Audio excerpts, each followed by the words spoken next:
welcome to something to talk about. Hi, welcome to Something to Talk About. My name is Taco, and welcome to one of my What's the Differences, one of my Let's Talk About the Differences, where I take a character from the Game of Thrones show and compare how he was portrayed in the Song of Ice and Fire book series. And we're talking about the first character. Right? You find him in the prologue to the first book and also in the opening of the first episode, right? So we're talking about Waymar Royce. Yeah, let's talk about the difference. I'm super pumped. I did a poll to find out what the next 4 A Song of Ice and Fire differences I should do, and Waymar won. So there you guys go. I'm going to cover his house and the Night's Watch, and then cover his show appearances in 2 slides, and then cover his book appearance in more slides than you would think. I don't really leave too much out. This is very much like the first chapter. I don't really leave much out. Also, I somehow put the opening of the first episode into 2 slides. So when it's so condensed, it's hard to stretch out, right? I can easily say, oh, Waymar went beyond the wall and something happened to him, and do 1 sentence. But what's the fun in that? So I completely break it down. And then I will talk about the differences afterwards. So if you guys are ready, let's just go. And House Royce. That's right, he's from House Royce. I talked about a Royce just a few days ago, but that was the House Royce of the Gates of the Moon. This is House Royce proper, right, of Runestone. It's a old, powerful, noble house in the Vale, sworn to House Aaron. Their seat is the Castle Runestone, located the coast of the narrow sea of Goldtown. There is a junior branch occupying a non-hereditary seat in the Gates of the Moon, located on the path that leads to the Eyrie. The Royces of Runestone, black iron stud. Yeah, so their sigil is black iron stud on bronze, bordered with runes, and their motto is "We remember." I remember. The Royces are proud of their descent from the First Men, and they have several sets of ancient bronze-plated armor inscribed with runes that are thought to make the wearers immune to injury. The truth of this claim has been called into question. However, quite a few Royces have died wearing them. The Royces control several ports and do not depend on Goldtown for their commerce, calling themselves Bronze Kings, or they called themselves Bronze Kings, wearing a runic crown. The Royce of Runestones were the most powerful first men monarchs of the Vale in antiquity, so back in the day before the Andal invasion. Their rivals included House Shet of Goldtown, who carried the title King of the True Men, and likewise claimed to date back 10,000 years in Dawn Age. So what I'm getting at is they're an old house, and they fought against a bunch of people, and old house. Old First Men house. So were the Shets. Yeah, so it's going to be more Shets joke, but go back and watch my Miranda Royce video for all that shit. All right, let's go. The Night's Watch. Yeah, all right. Not quite ready. The Night's Watch is a military order dedicated to holding the wall, an immense fortification in the northern border of the Seven Kingdoms, defending the realms of men from what lies beneath, which are mostly Snarks and Grumpkins. The order's foundation dates back to the Age of Heroes, at the time where the others were pushed back. The men of the Night's Watch wear only black, and they are known as Black Brothers. Recruits who join the watch are said to, quote, take the black. The Night's Watch consists of 3 orders: stewards, builders, and rangers. They are all subject to the Lord Commander of the Night's Watch, and each of the 3 orders is led by its own officer. The Lord Steward, First Builder, First Ranger, respectfully. These officers are appointed by the Lord Commander. Okay, cool. Enough preamble. Let's talk about Waymar in the show, the opening, right? In the television adaptation Game of Thrones, Waymar is portrayed by Rob Ostlere. Cool. He was previously played by Jamie Campbell Bower in the rejected pilot episode of the series. All right, little shout out to Jamie Campbell Bower. Waymar Royce was a knight of House Royce, an ancient and proud family of the Vale. You guys know that already. And the youngest son of Lord Yohn Royce, Bronze Yohn Royce, who I actually have a let's talk about the difference for Bronze Yohn. I just remembered I did that just now.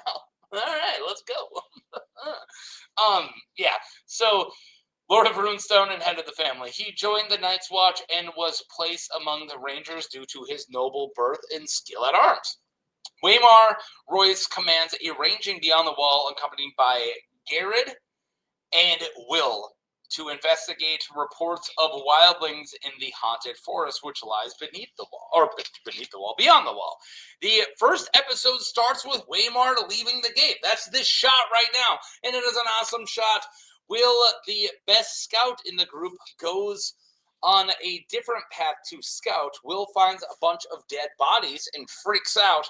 When Will rejoins Waymar and Garrett, he tells them about the wildling corpses dismembered and arranged in a strange ritualistic fashion on the ground. But Waymar dismisses this as savages being savage, but Will says that he's never seen wildlings do that. And Garrett insists on returning to Castle Black to report the situation, the Night's Watch, but Waymar is unfazed. He's a smug prick and says, "Do the dead frighten you?" He commands the group to go to the site to determine what killed the wildlings. He continues to be a jerk to Geralt and Will and commands them to get back on their horses. When they reach the site, the bodies have disappeared. Wow. Garrett sends Will to find the bodies while Will scouts around for clues. Waymar is searching around with Garrett, and a White Walker suddenly appears, being behind Waymar. That's the shot there. And the camera cuts as he is brutally slain by the White Walker in front of a terrified Garrett. Yeah, it's just one like, scoot, and then it cuts, right? Will then runs from a Kid White. Yeah, Will runs into a Kid White, and Garrett runs from the White Walker until it chops Garrett's head off and tosses it at Will. Wow. After an encounter with the White Walkers beyond the wall, Will is a deserter of the Watch, so he deserts the Watch, and eventually is captured and later executed by Eddard Stark. Yeah, Ned Stark. Sansa mentions to Lord Royce that she had previously met Will at Winterfell. Bronziana at Winterfell when Yohn was escorting Waymar to the wall to join the Night's Watch. Yeah. That's it. So that's all the show stuff. Like I said, it's like the first couple minutes. So spoilers for the opening of the show. Did I say spoilers at the beginning? Spoilers for the opening of the show. It's spoilers for the opening of the book. I don't think I said spoilers. I hope you guys knew that. I'm not in trouble, am I? All right, let's talk about Waymar Royce. Waymar Royce is a knight of House Royce, the third and the youngest of Yohn Royce of Runestone. He became a ranger in the Night's Watch as the third son of a lord. Waymar had a few chances at wealth or land, so that's why he joined the Night's Watch. Waymar is handsome and graceful and slender with gray eyes, and he wears leather boots, woolen pants, moleskin gloves, and a sable cloak. Yeah, they bring up the sable cloak a lot. And ringmail over layers of wool and boiled leather in all black. Waymar rides a black destrier and wields a long sword with the hilt is all decorated with jewels. Yeah, wow.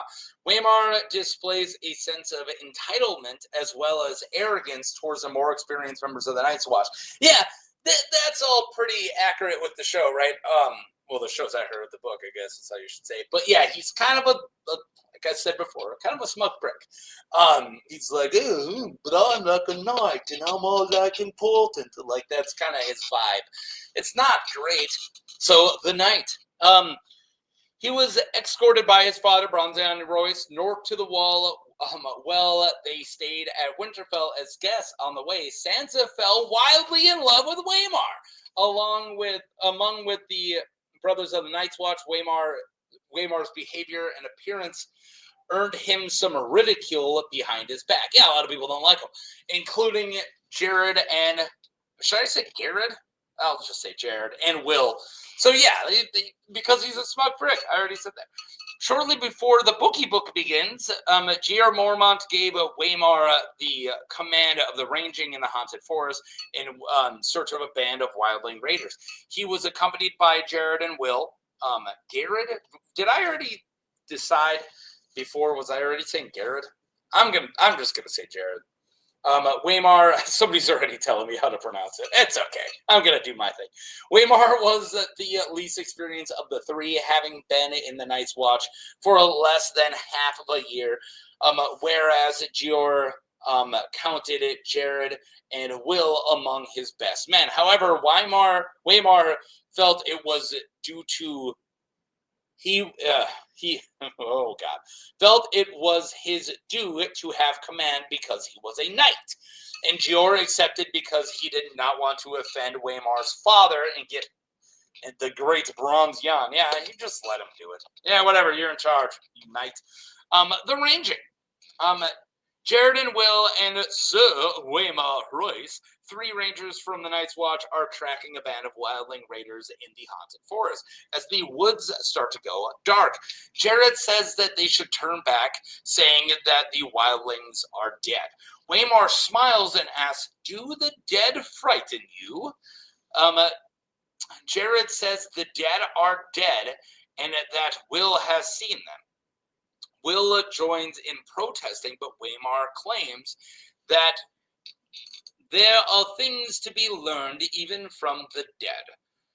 Jared says that they have 8 or 9 days of travel ahead of them and should just go. Waymar continues to mock Jared and Will and consents attention. Even though Will has been on 100 rangings, he felt this day was different. A cold wind from the north, and the trees rustled like living things. Woo! All right, so keep in mind, this is the first prologue chapter, and this is from the point of view of Will. So, point of view of Will. So, I will be saying what Will thinks and what Will feels. Right? Jared, yeah, sorry. Yeah, living things. All right. He also wants to go back. Jared says that if they get an ice storm, it could be a fortnight until they make it back. Waymar ignores him and studies the deepening twilight in a half-bored, half-distracted way that he had. And then Waymar says,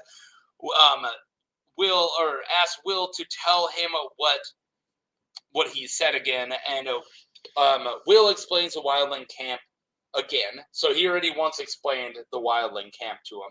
So Jared starts to explain and that the real enemy is the cold, and it does a pretty, and then he does a pretty metal monologue. All right, I got to get my bearings back. I'm getting a little jumbled here. But yeah, Jared kind of has like a metal monologue, like, the real enemy's the cold, and it creeps up behind you and it bites you in the boo-boo or whatever he said. I didn't write any of that, but it's a pretty cool little monologue, right? Jared starts to, I already said that, Waymar mocks him again, and he's like, dumb monologue, bro. And Jared shows him the stumps where his ears used to be, but unfazed Waymar tells him that he needs to dress warmer. He's like, dude, I know about the cold. See, and his ears are gone like this. And then Waymar's like, I don't know, man, wear a hat. All right. Night falls. Waymar explains to them that the wall has been weeping all week, so that if it was warm enough for the wall to weep, that there is no way the 8 wildlings are tracking froze to death. Waymar orders Will to show them the camp, and Will obeys. Will rides in front, followed by Waymar, and then Jared as the night deepens and the sky goes purple and fades to black. Ooh. Under the moon, Waymar says that they can go faster, but after a wolf howls, Will dismounts, claiming they should go on foot. Jared thinks that there is something wrong, asking Royce if he can feel it and to listen to the darkness. Waymar just mocks him. Like I said, he's just kind of a jerk this whole time. And he ties his horse up. Waymar takes out his sword that has jewels in the hilt, and Will doubts it has ever been used in anger, right? It's just a pretty sword. Will suggests that he uses a knife, right? So he takes his sword out, but Will's like, you should probably use a knife in these trees. I said knight, a knife, because we're like surrounded by trees. But Waymar dismisses him. Jared intends to make a fire, arguing that a fire can keep some enemies away. But then Waymar calls him a fool. Yeah, this entire time they're like, we should go. And Waymar's like, no. And it's like, well, you should probably use a better weapon. No, we should probably make a fire. No. It's just these two experienced rangers are constantly telling him things that they should do. And then the knight can just say no. Like, because he didn't get his job. I'm not going to get on his soapbox here, but he didn't get his job because he is the most experienced. He got his job because he was born into a family who had privilege. It's nepotism all over again. It's about class, guys. The whole books are about class. They are. I'm mocking myself. They are. All right.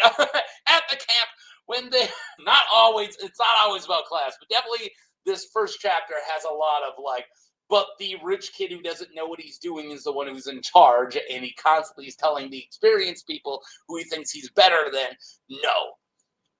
There's definitely some symbolism there. Anyways, I'm moving on. At the camp, when they're in the wildland camp, Will and Waymar cannot find any of the bodies.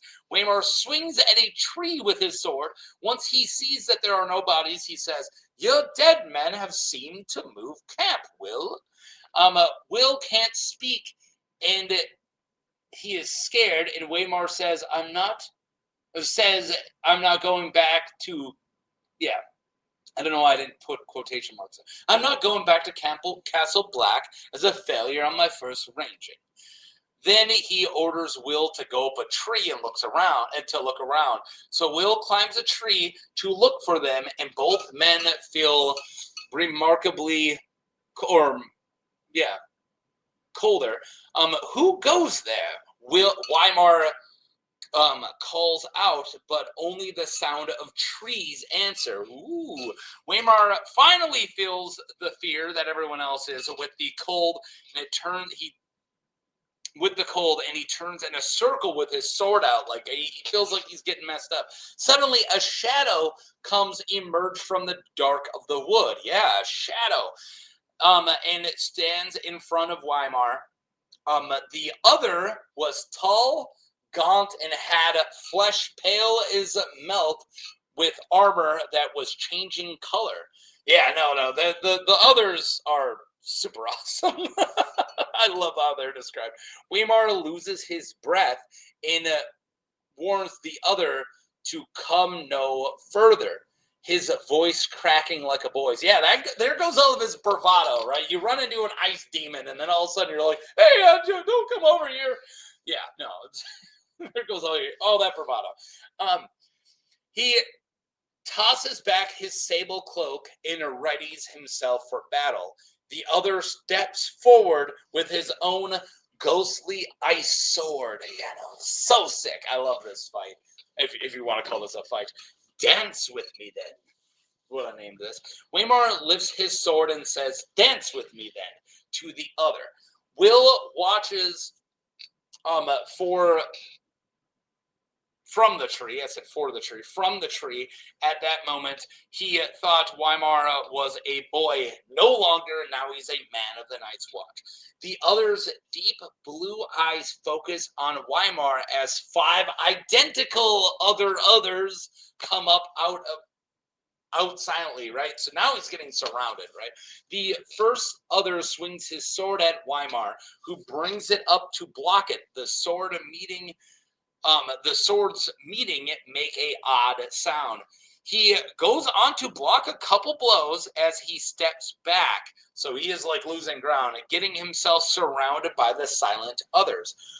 Eventually, a blow gets through, and the pale sword cuts through the armor, and Waymar screams out in pain, and touches his wound. The others talk in a language Will didn't understand, sounding like a crackling of ice, but it was clearly mocking him. Waymar shouts, "For Robert!" finding his fury and swinging at the other, but its parry was almost lazy when he just blocks. And then when the blades touch, Waymar's sword shatters. Waymar drops to his knees, and the others circle him and butcher him together as they laugh. Will stays in the trees until all the others leave. Wow! Yeah, sick! Yeah, you guys already could see the difference, but I love this standoff. I like that he's kind of nervous, and then he gets his footing, and then he just like blocks a few swords, and he's like, I can do this all day. And then he's like, poor Robert! Boom! His sword explodes, and then they all just laugh as they just tear him to pieces. Not really tear him to pieces, but yeah, you know what I mean. Sick. All right. Hey, we got some more. The Dead Ranger. Wait, should I play the thing I play?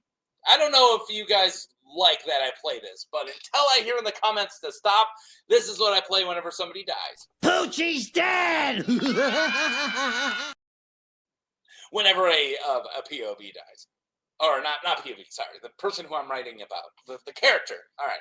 The Dead Ranger, when Will descends, he stands over the dead Waymar, studying the scene. He raises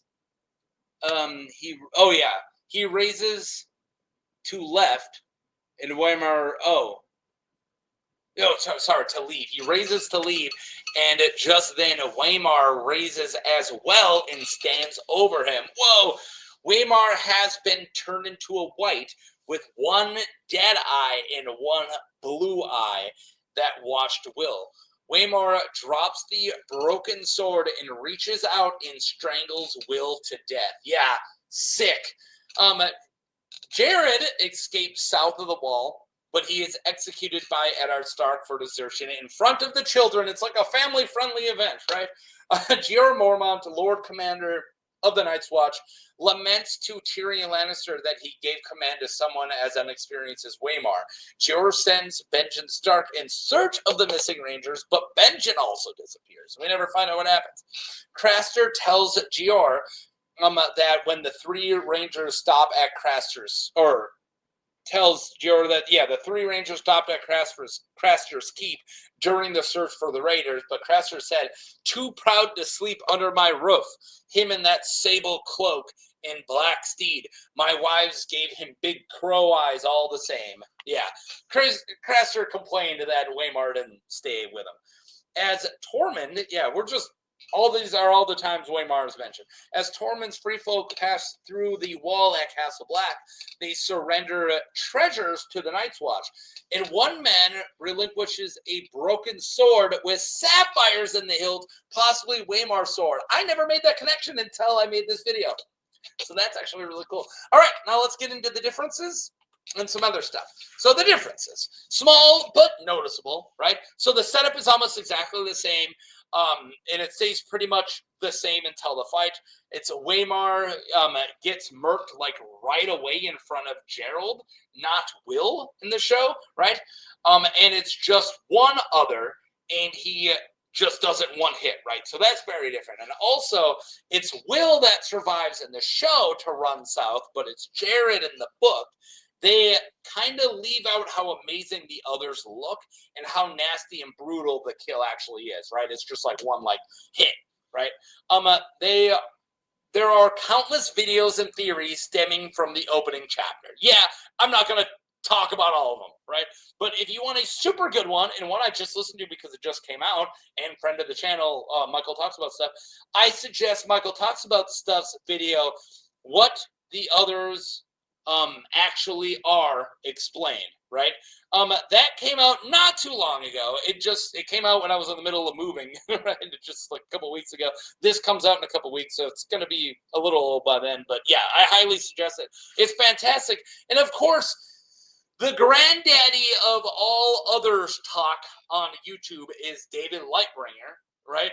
And he has a whole playlist that is all worth watching. I've seen them all. But if I could suggest just two, I would suggest the Origin of the Others video and the Night Queen and the Weir Walkers, the White Walkers, and the Weirwoods. So both of these are older videos, like back when he was still called LML, right? So way back then. but they are amazing. So yeah, I'll put all 3 video links in the description for both the Michael Talks About Stuff video and 2 David Lightbringer videos. So yeah, there you guys go. Waymar Royce, he won the poll for obvious reasons. It was really cool to like spend more time on just one chapter and just one part of the show instead of trying to sum up multiple seasons or multiple shows into just one little bit. I get to stretch out one chapter, which was really interesting. But yeah, so thank you guys for voting on that. I believe the one up next is Zaro Zoan Doxos, whatever his name is. I think he came second in the poll. Leaf was in the poll, and Leaf didn't win. I was shocked. I thought I was going to talk about Leaf first. But all right. Thank you guys for watching. I'll be sure to put the Michael Talks About Stuff and the 2 David Lightbringer videos in the description. But until then, peace.